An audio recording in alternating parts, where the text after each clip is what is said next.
Are you ready to become awesomer? Hello everyone, my name is Umar Hamid. I'm your host on the No Limit Selling podcast, where industry leaders share their tips, strategy, and advice on how you can become better, stronger, faster. Just before we get started, I've got a question for you. Do you have a negative voice inside your head? We all do, right? I'm going to help you remove that voice in under 30 days guaranteed. Not only remove it, but transform it. So instead of the voice that sabotages you, there's one that propels you to much higher levels of performance and success. There's a link in the show notes. Click on it to find out more. All right, let's get started. Hey everyone, I've got the pleasure of having Martin Brossman here today. Not only is he a sales guru, he is an NLP dude as well. Martin, welcome to the program. I'm so excited to have this conversation with you because NLP had such an important role in my life when I took it many years ago, and also just for years of coaching people where they get stuck around sales. And this is something I'm passionate about because I experienced it as well leaving IBM. I used to have the attitude towards sales. I was in support for IBM and they always wanted me in sales because I was so good with customers. And they said, "Why don't you get in sales?" And I said, "Well, I don't lie and I don't play golf." And I laughed. And then I became self-employed and went, I'm going to starve to death. I've got an immature internal attitude of sales. I need to mature right away and quick, or I'll be in big trouble. But that thought about, that's what a lot of people think is that salespeople are disingenuous. Right. And they just goof off and have, expense accounts with fancy dinners and playing golf. And that is not the reality of things at all. No, the biggest crisis to me is the attitude of salespeople must be con men. Salespeople must go for a win-lose relationship. And what I had to do is redefine sales for me. I had to just say, let's wipe it out. Let's assume I have a bias that's hurting my business. Yes. And then defining it and discovering that real ethical sales is a true win-win relationship. And it's also a lot of ethical people often have a you win and I lose. No, it must be win-win. And this was the beginning of understanding the importance of it, and that it's about ethical sales is about an invitation where they truly can choose to do it or not. Because if not, they're going to get buyer's remorse. They aren't going to be happy. They're not going to refer you. There really is no other way to go but a true win-win relationship, especially for small and micro businesses. Absolutely. All over the place. And that word, con man, it actually comes from confidence men. And one of the things that is similar to what we do for a living, sales, is that you need to have a lot of confidence in yourself. And if you're doing that for your own gain, you get a level of confidence. But if you're like, there's a problem here. How do I solve it in a way that my customer becomes a raving fan, sends me a ton of referrals, and names their first kid after me? And I get to make my company look good. And that's what sales is all about, solving problems in a way that's elegant and gets great results for everyone. Agree entirely. And the first thing is to do your best to become aware of your internal representation of sales. Because most of the people I find that are terrible at sales, that's where the problem is, their internal representation. Then when you get them to sell, guess what they do? They act the way they don't want to be. They don't want to be part of. They actually project the negative that's in their head and start doing it. I go, stop doing that. I don't want to buy from you with that. Hear me, understand me, see if it's a win-win.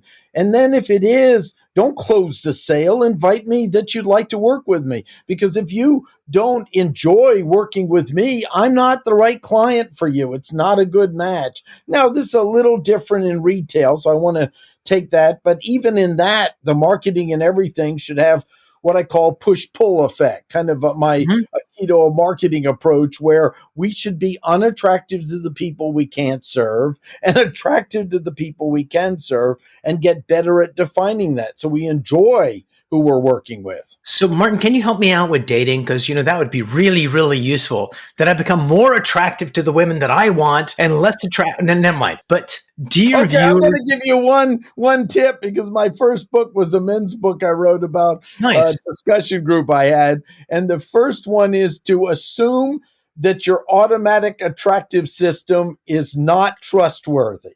Because most intelligent people, I know most, our automatic attractive system was developed by a child at a very young age or a teenager, and had nothing to do with our lives working. That's the first tip on it. Your auto system is dysfunctional. So then start getting values on it. Go ahead. So are you saying that, when I meet a girl that I like, I shouldn't punch her in the shoulder like I did when I was 4 to let her know I like her? But also even more, be suspicious of what you're automatically attracted to. That was imprinted like a little chickadee when you were too young to have good judgment. So no, I am serious that even that is something and it's fascinating. I mean, I've worked with top performers, salespeople, everything, and it's amazing how their automatic system in that you need to not trust, and then ask, what are the values? What is the thing that's important to me? But then I also, as someone who just loves my wife to death, believe the concept I learned in that relationship is the deepest love comes from commitment, not from a bubbly feeling that's automatically been trained when I was too young to have good judgment. Right. And so going back to that salespeople and that thing that's inside our head, dear viewers and listeners, here is how you can uncover what's going on. Sometimes I'll go to a presentation, there'll be a room full of salespeople, and I'll have 2 flip charts. Flip chart A, the good flip chart, and flip chart B, the not so good. And I will say, please finish this sentence for me. Salespeople are, and someone will say they're motivated. Green pen on the good flip chart, motivated. They're driven. They're amazing. They solve problems. Then after about 5 or 6 positive attributes, someone says they're sleazy, goes in the bad flip chart. They're untrustworthy. They take advantage of you. And that list is always bigger. So when you're examining yourself, finish that sentence. Salespeople are, and some good ones will come out. When the bad ones come out, then you kind of go, okay, salespeople are sleazy. And then you have to ask yourself, what is the benefit of me having that belief? And there's always a benefit. And then how could I get another belief that would give me what I want without losing the benefit? And so, introspection. And we need to figure out who we are, because that's when we uncover our most powerful self. You just gave a great example of someone could take it right out of this show. Just write down salespeople are, and be as honest as possible. And if you've got a bunch of those things that are negative, that's your projection, and that's what's stopping you. Because ethical sales and working with people, and really sales, because I believe sales is a profession, it's ethical, it's something honorable, is truly being of service and finding the right match. And also referring out the wrong, if it's not the right match, that's what your strategic partners are for, to refer that out. Yeah. It takes courage to do that, though, because a lot of times it's like, oh, I don't want to lose that. Maybe I can do that. And you start becoming wishy-washy. You lose your integrity and just really. So let me ask you this, Martin, because none of what you're saying is like rocket science. You're not a genius. I'm not a genius. But yet millions upon millions of salespeople don't do any of that stuff. So how do we really uncover who we can serve and in what way? And if you could answer that by thinking about one of your past clients, and you can change the name to protect the innocent and say, I was working with Jane and this is what she thought she was doing. I helped her realize X, and this is how I helped her do that. And now she's doing Y. Could you give me one of those stories that makes it real for our viewers and listeners? Yeah. I actually want to give a salesperson who hired me as a coach to get out of the sales field. And I think the beginning is, I need to go in to make sure in the first interview, is it a right match or not? And if I am some reason too desperate to not distinguish that, I need to get that straightened out first. So I sat down, the guy said, my boss is crazy. He screams at me. I want to get out of sales. And I said, could we take a moment? Where do you want to go? And long story short is, he said, I want to retire at this age and sail my sailboat. And I looked at what he was doing and looked at the field he was in. I went, you're actually in the best field to be in to get that goal. Yeah. Would you be open to really working with me on how to not care about your boss yelling? And I needed to know, are they willing to make the behavioral changes to get the results they were? Because most people won't do that. Most people won't make the behavioral change in our field is very expensive. We aren't therapists. We want the minimum possible. And so I said, yes. Well, the long story short is I got him to make it a game. And when we were done at the end of the year, his boss stood up, held up his numbers and said, you all are worthless idiots. Look at what this guy did. And he was the peak performer. His boss was still, I don't. Yeah, right. But the fact is he learned to shift his representation of it and get power over it. That which offends us is something that we're giving our power away to. And that which insults us is something we're giving our power away to. And when we got under, how do you do, and I like to play a game, and you understand this and probably do it with many clients of, how can I ask them, how can I be you in a day? I need to be offended the same way you are. And we won't go into the NLP stuff, the meta programs and all that, but that's what we're listening for, is what is the coding of being offended like you are or getting upset and so forth.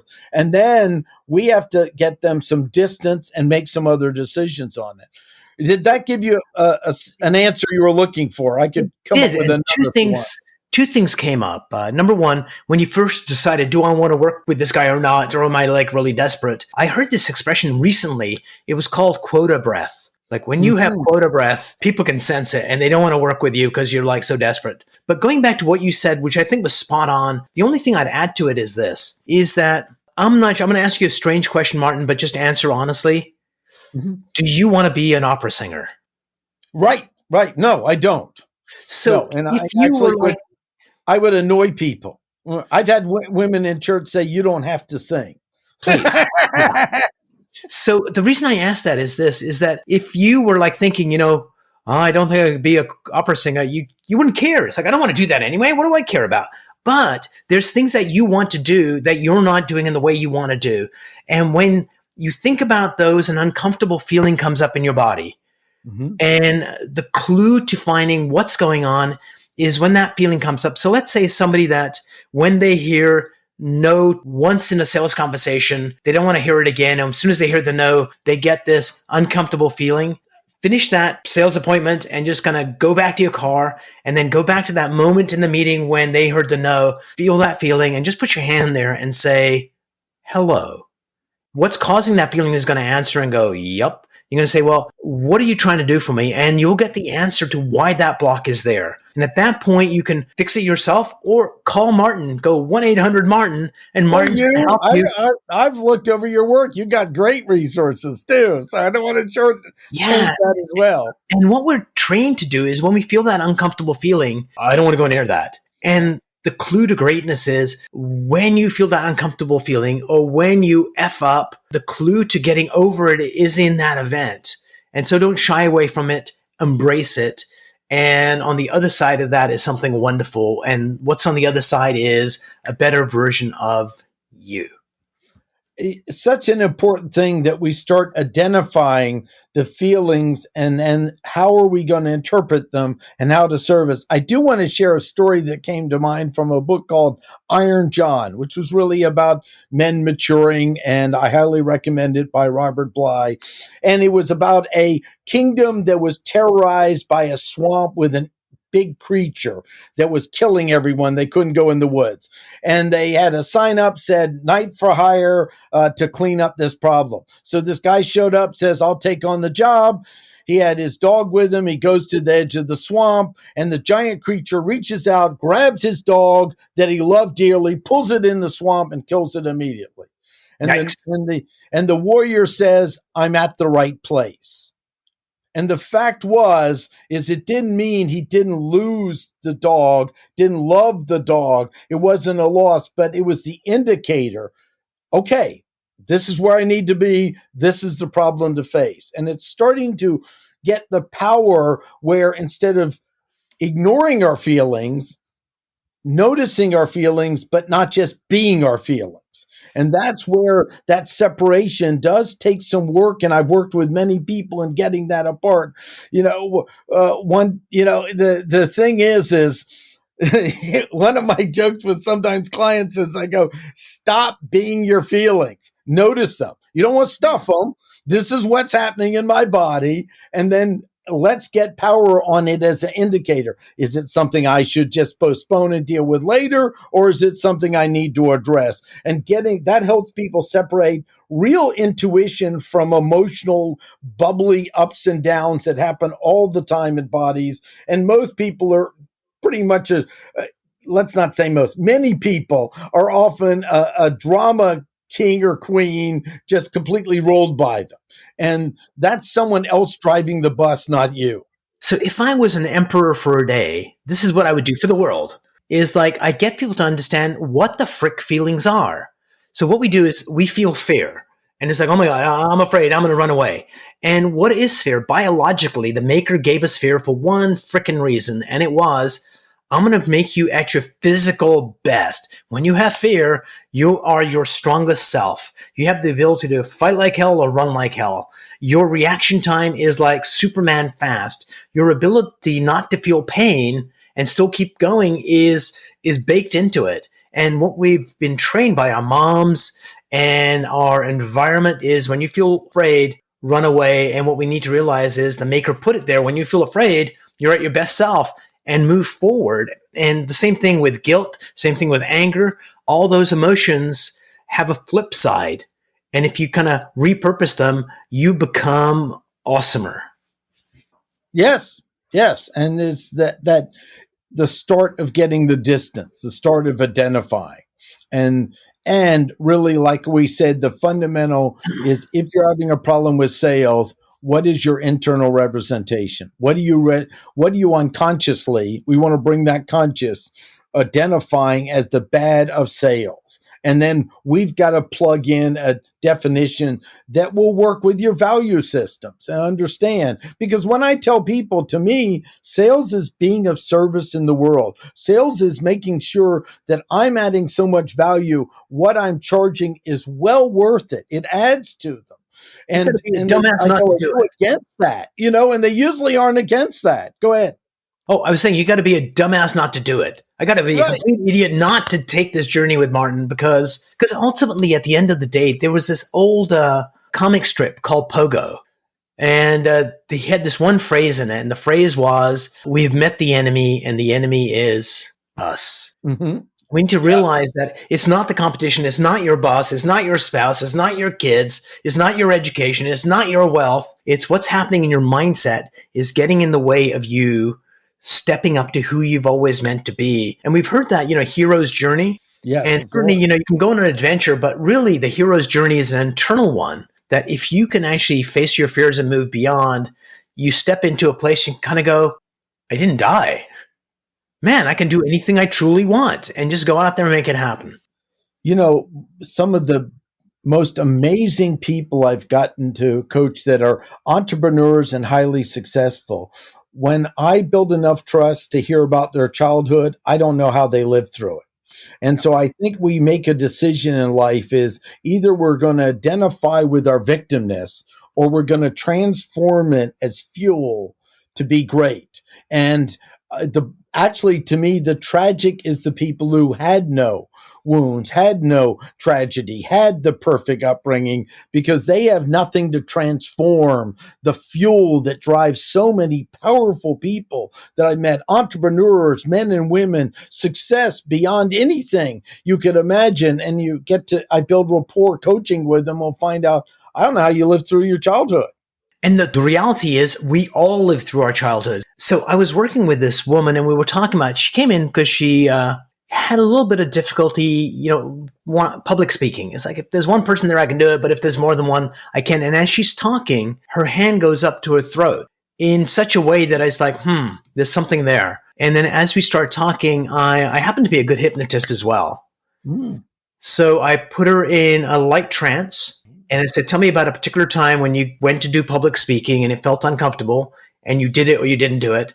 And when we get back there, all of a sudden a memory comes back from childhood like a thunderbolt. She was 5 years old and her uncle had taken her into a separate room. He was sexually molesting her and he was choking her so she wouldn't make a sound.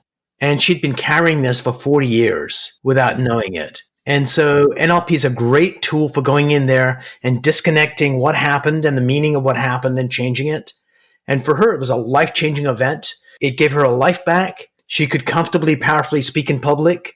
I didn't teach her a thing about speaking. And that's what we have the potential to do. And that's NLP isn't the be-all, end-all, but there's methodologies out there that if you are stuck, how do you know you're stuck? You feel that uncomfortableness in your body and go explore that and go find someone that can help you to disconnect that and you become the person you were meant to be. And I think that's what you're doing, Martin. That's what I'm doing for people, is to get them to put the BS aside and start living life fully. Yes. In fact, it's interesting you said that. When I wanted to get into coaching, I hired two psychiatrists and a social worker to consult me on the boundaries to know, so I knew exactly when I needed to refer someone to them and what was within the realm of my comfort of coaching, which is, very future focused and barriers, and knowing when there was a wall big enough, I needed to refer out. And that was a valuable tool for me to know those very clear boundaries. And actually, what it led to is a lot of therapists over the years saying, we're done. You need to go work with Martin on goals and making stuff happen and other things. Nice. I'm done with that. And it was interesting because that was back in early 90 and 91 when I started planning to build up this career. There weren't a lot of resources around coaching and what it was. And there was kind of a life coaching, but there wasn't. And I really had coined the term success coach. I talked to an attorney. He goes, you'll fight it the rest of your life. Give it away if you're the first to use the name. And that was the interface of business planning and success, and then personal, the inner game and the outer game of focusing on. But that was something that was very valuable to me. You mentioned of knowing where my boundary was when I go, okay, Yeah. This is beyond the scope of what I can help you with. Here's some people I recommend. It kind of reminds me of a movie with Clint Eastwood, his Dirty Harry movies. Yes. And there's this one scene where he goes, a man's got to know his limitations. Right. And that's what you did. It's like, hey, I know my limitations. I'm great here. I need resources there. And most of us, I find it difficult sometimes. It's like, yeah, I could do that too. And I could do that too. And what you need to realize is you're doing yourself a disservice. You're doing your client a disservice. What you need to figure out is, where could I be the best in the world at? And even if I'm not going to be best in the world, just by thinking it, I could be 60% of the way there. By tweaking the things I need to tweak, I could easily get up to 80%. Mm-hmm. Over the next year, I could get up to 90%. And I might get up into the 92% of all best in the world, which is freaking fantastic. But if you don't have that thought, or if you let yourself have project creep, I can do this and that and the other thing, then you're just going to be mediocre. And who needs to hire a mediocre coach or a mediocre employee? That's one of the sins of early corporate training. And the sins of that was they would always at IBM have us list our shortcomings and work on it. And it wasn't until I found a good book on it, and it was Strength Finders was the book that changed my life. You know it as well. But the concept was really successful people play to their strengths so much they can generate enough revenue to pay other people to fill in the blanks they're not as good at. Now, when you start, you're going to have to do everything, of course, and make sure that you take the trash out and all those. But that's another important piece is, what am I absolutely best at? And then how can I generate enough revenue that I can pay someone to do the other? I still need to oversee it and understand it and manage it. But that was another important piece and lesson that I learned that was counter to what I experienced from the conversations in the corporate world. Yeah, and then what it kind of makes me think about is, so you're good at this one thing, And if you start focusing on that one thing, it's going to get better. Mm-hmm. It's not only you're letting go of the weakness, you're actually strengthening the strength. And that's how you become spectacular at what you do. And Martin, you are spectacular at helping people break through their barriers and do great in sales. Thank you so much for being on the show. Yes, it was wonderful. And thanks again. I do want to tell people, check out all your great resources as well. Thanks so much. And dear viewers and listeners, in the show notes, we're going to have all the links to get a hold of Martin and all his resources. Thanks so much for tuning in. And I am looking forward to hitting stop so Martin and I can do the after the interview conversation. Take care. Bye.